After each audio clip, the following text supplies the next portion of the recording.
Hello and welcome to Season 3 of the ReFolkUs podcast, where we talk to artists and music industry workers about building sustainable, creative careers with a focus on folk. I'm your host, Rosalind Dennett.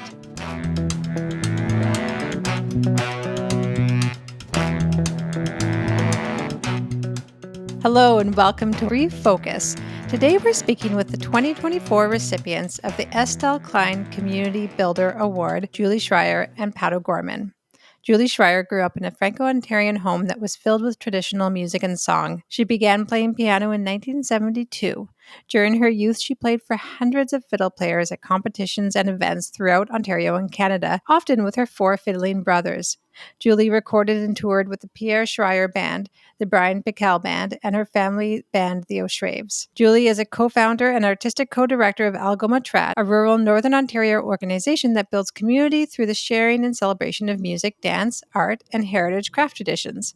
Since 2004, AlgomaTrad has produced over 400 programs and events, including community dances, concerts, workshops, festivals, and its annual family camp, while hosting over 300 nationally and internationally renowned performers, artists, and mentors. AlgomaTrad is currently developing the year-round environmentally sustainable AlgomaTrad Centre on St. Joseph Island. Pat O'Gorman began playing bagpipes 57 years ago in the Ontario Highland piping scene and has studied traditional music in Ireland, Brittany, and Cape Breton. He has been playing traditional wooden concert Irish flute for 42 years and plays Irish uilleann pipes and whistles as well. Pat has been at the cutting edge of the Canadian trad Celtic music scene for 54 years with Na Caberfé, Rare Air, Morgan Le Fay, the Windbags, the Brian Pickell Band, and his family group, the O'Shraves. And he is the co-founder and artistic co-director of AlgomaTrad. Welcome, Pat and Julie. How are you doing? We're doing great. We're on the road.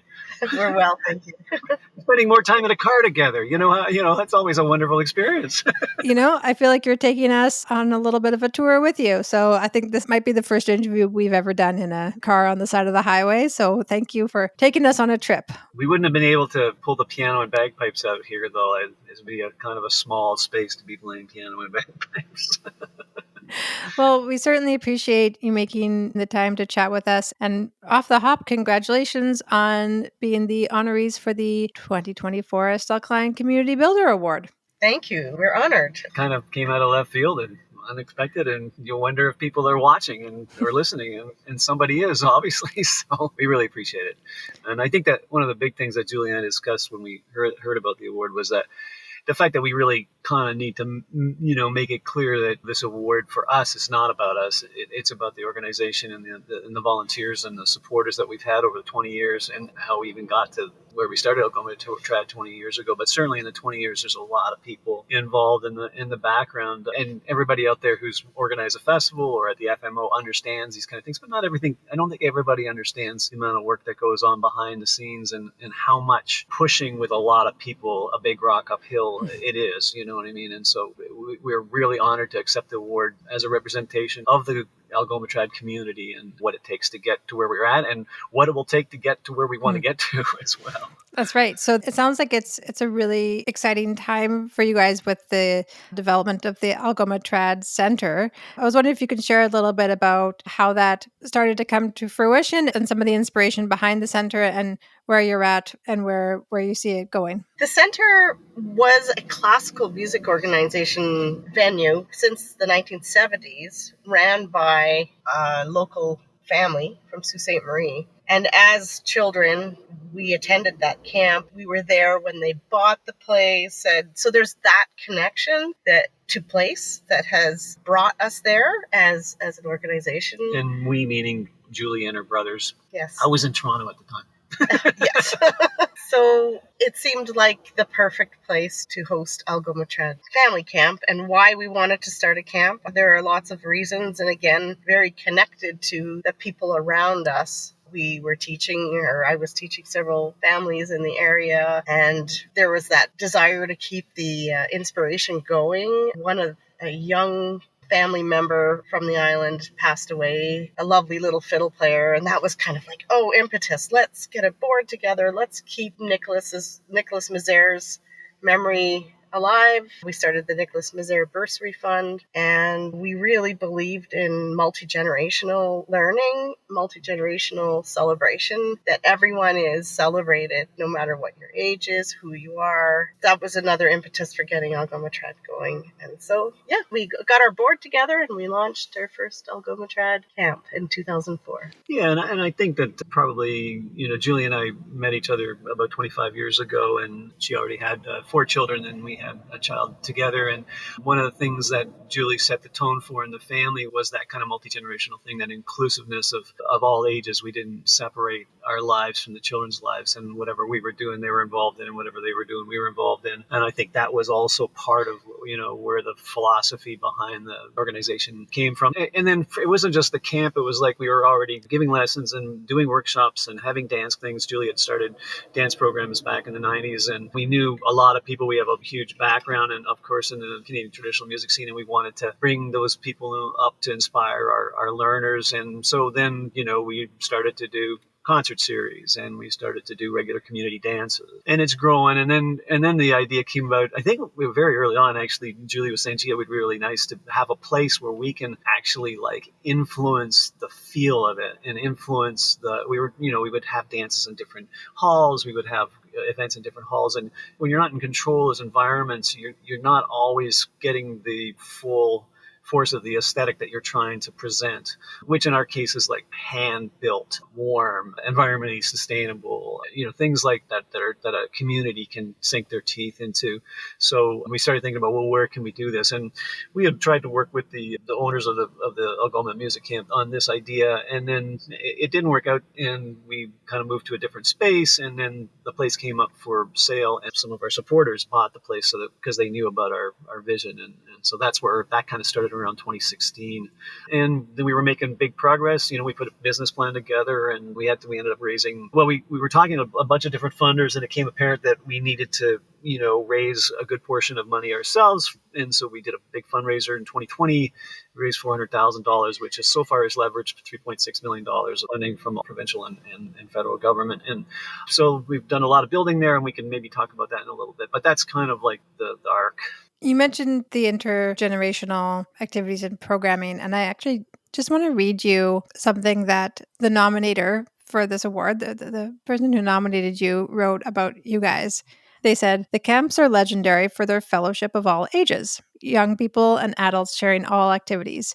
Evenings end with dancing to the sound of fiddles, a way for everyone to be involved, and to some, to a greater understanding of the wonderful musical traditions unique to our country.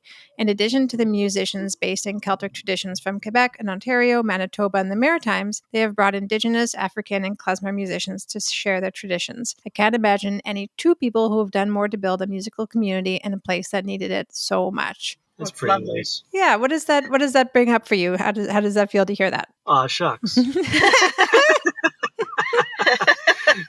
Well, it's lovely. And even Julie was talking about this the other day. It's like, it doesn't matter what happens out there. When you see something that occurs and there's a couple of people or even one person that's kind of the front person and seems to be, and they're the drivers in many ways because maybe they had the passion and maybe they had the vision and they had the hard work and they were willing to spend 24 hours a day at it, as you would know, Rosalind. But at the same time, it's like there's two people and a lot of other people. It's a community, and we love it when the community grows, and it has grown over the years. And that's one of the impetuses behind the center, is that we want that community to get bigger. We want to do more. We want to do more for more people and provide those kind of immersive, non-competitive cultural experiences. Yeah, multi-sensory in many wonderful ways. Yes, the food, that goes along with it. Connecting the dots between dance and music and art and music and heritage craft and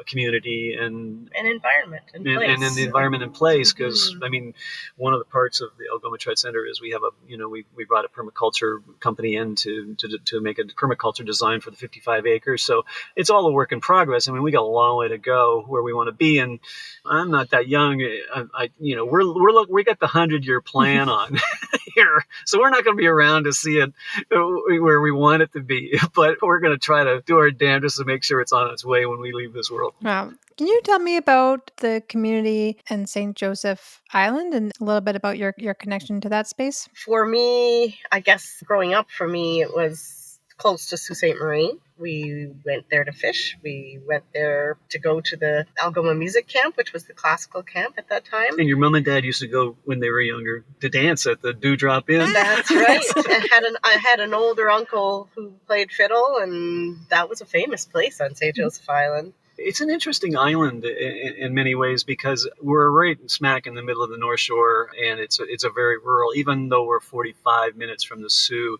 we really focus on the idea that it's a rural community. And a lot of the people that are on the island often work in the Soo, and that's true of the whole area. But there's lots of farming in the community. It's also a huge tourist place. We in fact we have huge amounts of support from American visitors who have been coming up to the island for 100 years. So that kind of gives you an idea of what the kind of place is. So a lot of the people that first helped us start, like members of our board, were essentially parents of people that were teaching or people that came to our dances or those kind of things. So there's also just something charming about an island. It's an entity, and then all the things that Pat said, community-wise, there's a good arts representation there. There's lots of arts there, which we'd like to grow. Yeah. And personally, my brother Raymond had his violin making workshop on Hilton Beach, which was one of the little communities for many years. Pierre lived there for many years. There seems to be an attraction for sure. Yeah. I think the landscape is a big part of it. It's a little bit of, in some ways, it's Northern Ontario, but it's a little bit gentler than lots of Northern Ontario. There's a lot more farmland in the area, a lot of water, and a lot of cottages and homes and camps on water, and people fish a lot. And then we live a half an hour off the island ourselves. We have a property that's pretty much bush and rock and a little bit of farming in our neighbors' place, and we have big gardens and all that kind of stuff. So very rural, and that kind of feeling of like everybody kind of knows each other, and we've always found really great support from the island people, generally speaking. And I think part of that is the Schryers are really well known in the area. When any of the boys play, when any of the triplets play, or we invite them to do a concert, it's always sold out and ahead of time. In fact, we did a wonderful Schryer 150 because the triplets turned 50 together, so that's 150. So we were goofing on that, and it was like the Schryer 150, and we filled a hall in the Sault Ste. Marie of like 500 people or something like that, and people couldn't get tickets. That's the kind of level that the Schryer, people in several generations too, going back to Julie's uncle. So yeah. The other thing about the island, I've lived in rural community for a long time, and then Pat came up many years ago. It just feels like everyone is connected, whether they're related or through schools, the local schools, and you get to know everyone quite easily. It's accessible in that way. And I think there's an attraction to that, an attraction to being able to bring music to people in underserved communities and music in the arts. I think that was a big reason as well. Yeah. Let's talk a little bit about kind of like the educational component. You mentioned that you both did teaching. Are you still teaching? And how do you think that teaching music or that musical education can affect a community that you're in? Well, we get things, just for an example, the other day, like a parent whose child is now in their 20s, just texted us a picture with their daughter playing fiddle and just said just thank you. That's all they said was thank you. That's the kind of feedback. But I mean, do you have something to say about the education aspect of it? I mean, we do both teach. Julie teaches more than I do because in some ways bagpipes are a little bit more specialized and certainly uilleann pipes and Irish flute are more something that people have to learn about a little bit more. It's not like, Northern Ontario has a strong relationship with the fiddle. I think, music to us brings us joy, and to others, we hope it will bring them joy as well, but it brings connection. Traditional music, most of our teaching has been, or our mentorships with people have been by ear, orally. So there's always that opportunity to bring them together. And that is our ultimate goal. Let's get them together. Let's get them playing together and connecting and feeling the joy that comes with that and the connection as well. Yeah, because that's a major part of both Julie and my life is playing in sessions and tour, like not touring around. I mean, not touring around, like we did all that kind of stuff. But when you go places in Europe or across Canada or in the United States, particularly, those places that most of our traveling has happened. A session is like sometimes just a phone call away, and then it's kind of like a passport. The best parts of traditional music and dance are the community aspects of it for us. It's always like the joy that is a shared experience. And it's really, it really, I think, is as simple as that. So we try to, our education is based around, passing along an oral tradition of community. And there are people within that community that will help you get better.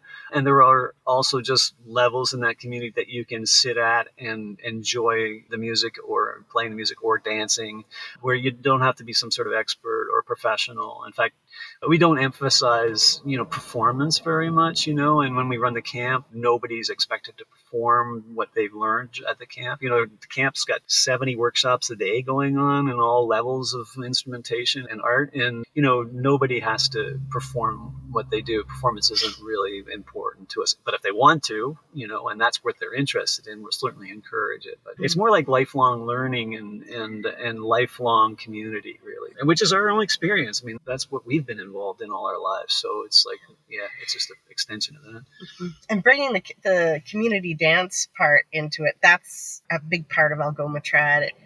The community dance and playing music together, all ages, just provides, I think, a sense of belonging that everyone is looking for. Everyone wants to feel that in their communities, and there's nothing that gets in the way of that, right? It's just very simple, and hopefully it's simple. Well,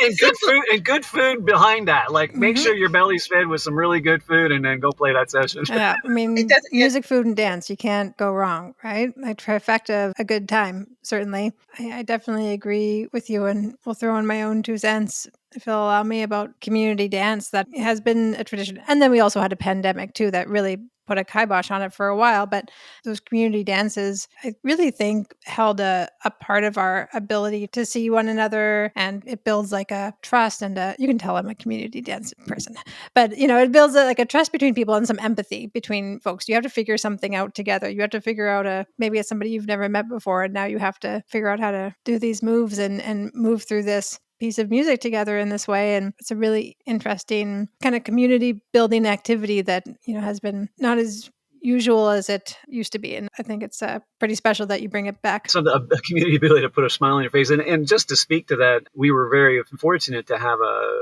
caller who was also a potter he just lived about 3 hours away in Michigan. And both of us knew him in the 80s. And then he eventually, anyway, he came up and he was kind of like the heart and soul of AlgomaTrad in some ways. Like, he'd be working the crowd, as it were, and playing and getting up when he was in the bouts of the cancer that eventually killed him. I mean, he would get a nap in so that he could stay up all night with the younger people to call. His name was Dan Gorno, and he always emphasized the whole idea of having fun at the dance. It wasn't about getting it right. It's like, find your home, smile, we're going to have some fun here. And that philosophy really affected us. And so one of the construction projects we have, the biggest construction project we have, which is next year, is going to be a 70-foot by 70-foot timber frame performance dance hall. It'll be studios in the lower level. That's replacing the barn that was on the site that had fallen apart enough that we needed to make that change. And we're going to call that hall Dan's Hall. He loved puns, so Dan's Hall, Dan's Hall. And yeah, I mean, he would love that. And so it's going to be a community build that the Timber Framers Guild of North America is going to be helping us with. We've been talking to them for 7-8 years about doing something like that. And one of the members came up and did a small community build on something just to start the process of getting people used to the idea of coming out and learning how to timber frame. And they do these kind of things. The Timber Framers Guild, the TFG, does these things across North America. And there'll be something like 30 to 40 of their volunteers. And then they've done projects where there'll be 100 people to come out to learn. And it's a big project in terms of a timber frame building. It's large. It's going to be really unique in terms of its architecture. And so, Dan starts off with just trying to make people have a good time, and I'm sorry that he won't see the the crazy vision that's going to happen with dance hall, because it's going to be fantastic. And then, our that will be an important 4-season performance space and dance space, as well as I think there'll be 4 studios in the lower level for more craft shops or craft workshops, ceramics or fiber or woodworking and things like that, as well as when we need it for music workshops or music lessons and things like that. What a beautiful way to honor that community member. That's really special. Yeah.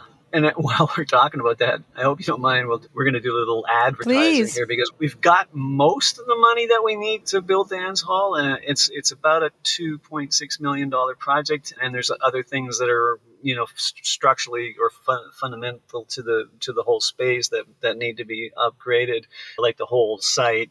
So we're going to be doing a big fundraiser this fall, early winter, and we would certainly hope that people could check out our website, AlgomaTrad.ca, and find out what we're up to. And if you can help support us in any small way, that'd be great. We've got a matching donor who's putting up $220,000. We've got other support. We're hoping to raise another $1 million and get everything kind of done that we need to done, including the permaculture project.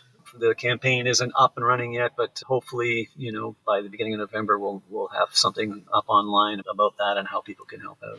Yeah, you heard it here, folks. AlgomaTrad.ca. Go check it out. Even if you're not physically in the community, you can share the community love with the folks of AlgomaTrad by checking out their website. I'm sure there's ways for folks to keep in touch with you and certainly contribute to the campaign when it becomes live. And we'll put a link in the show notes as well, so folks can just go to the link while they're listening and find out more about you and how they can stay connected. Thanks, Rosalind. That's great.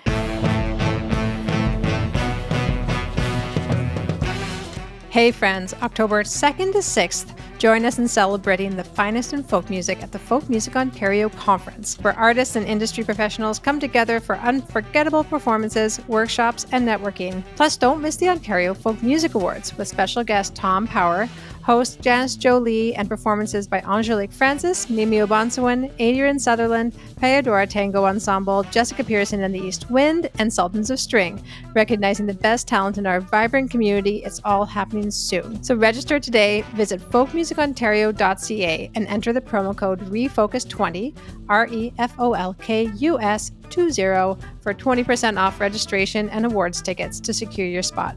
See you there. I wanted to get a little more abstract for a sec, because this is something that we, talk a lot with our folks that we interview here, kind of about the essence of folk music and what folk means. And you guys use the word trad and trad music. I'm wondering if you can speak a little bit to how you view folk music's role in community, or more generically about what just the word folk and folk music means to you. Folk music feels close. It feels comfortable. It feels inclusive. It has humility. It's very much acoustic in many ways, but doesn't need to be. It's accessible and brings community together in warm ways, in comfortable ways, and feels welcoming. Folk music talks about our lives and is often universal in human experience. That's pretty good.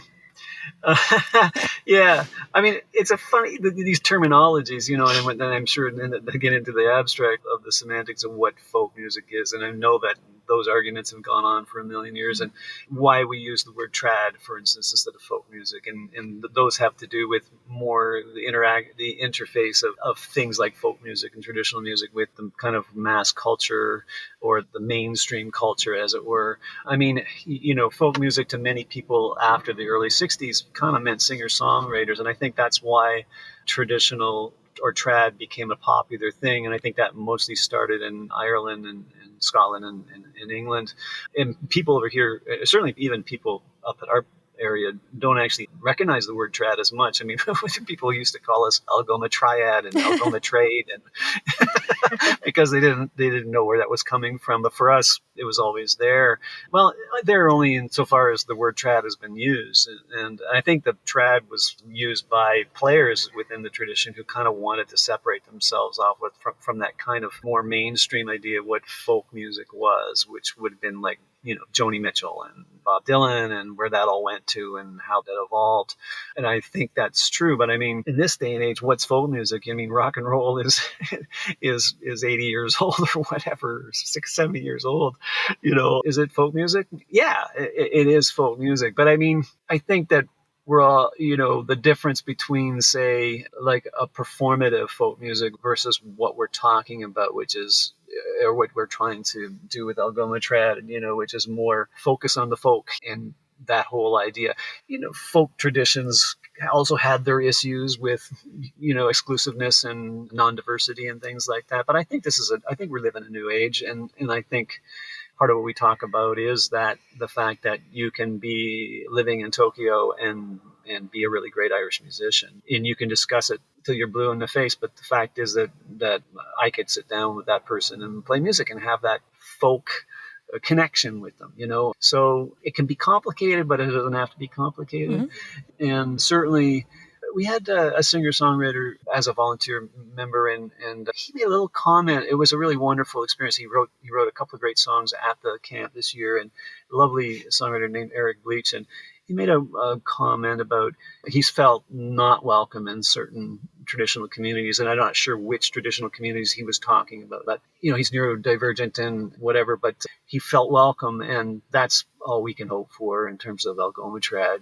Is that we don't make a point of saying that we stand for this or stand for that. We just stand for welcoming people, whoever they are and however they are, into our community. And here's what we do. This is the dancing, and this is the kind of music we play and we like, and these are the mentors that we appreciate, and we hope that you appreciate them too. And they're good people, and they'll be open to you, and you can be open to them. And it's kind of all we can hope for at this time, without having to make any kind of abstract philosophical thing about it. Yeah, it's always an interesting discussion. I love that you brought up the point about trad music and, trad traditional. It's just short form for traditional, if anybody hasn't heard that term.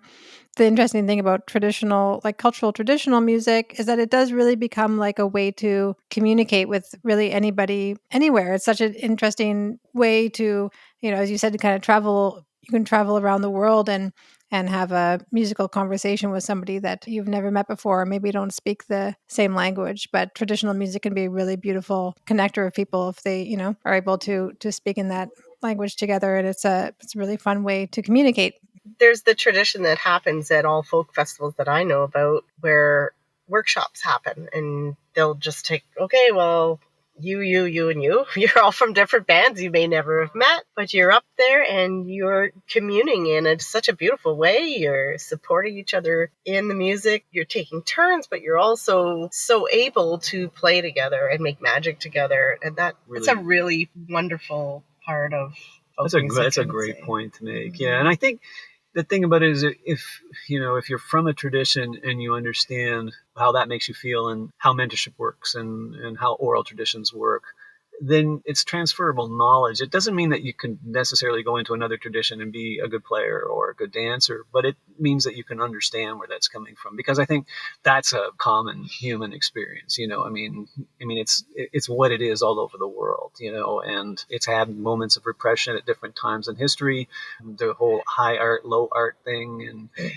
even to this day, jokes about banjos, bagpipes, and accordions or whatever. Or that tunes all sound the same. Or that tunes all sound the same, or all that stuff, is like, okay, yeah, we get it, haha, but anybody who's in any tradition from anywhere is going to say, that ain't the way it is, man. These are worlds within worlds within worlds, and if you apply yourself, you can get close to the heart, which is not a center spot. It's some sort of, black hole that has a lot of stuff around it. This isn't like a great question in the flow of the conversation, but it did make me think of if you'll maybe bring some instruments to the Ontario Folk Music Awards.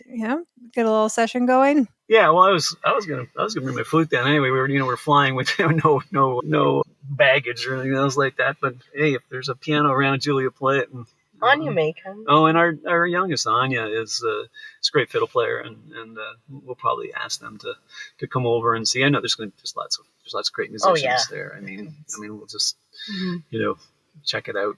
Wonderful. I want to say again, congratulations. And truly, you guys are so deserving of this honor. We can't wait to see you very, very soon in Mississauga at the Ontario Folk Music Awards. We're certainly going to encourage folks to, again, head out to algomatrad.ca. Go check it out. Find out more about the amazing work that Pat and Julie are doing. It was such a pleasure to chat with you. Thank you so much. A wonderful pleasure. Wonderful pleasure to chat with you too, Rosalind. Thanks very much, Rosalind. I'm looking forward to it. Safe travels. All right. Thanks very much. Thank you. All right.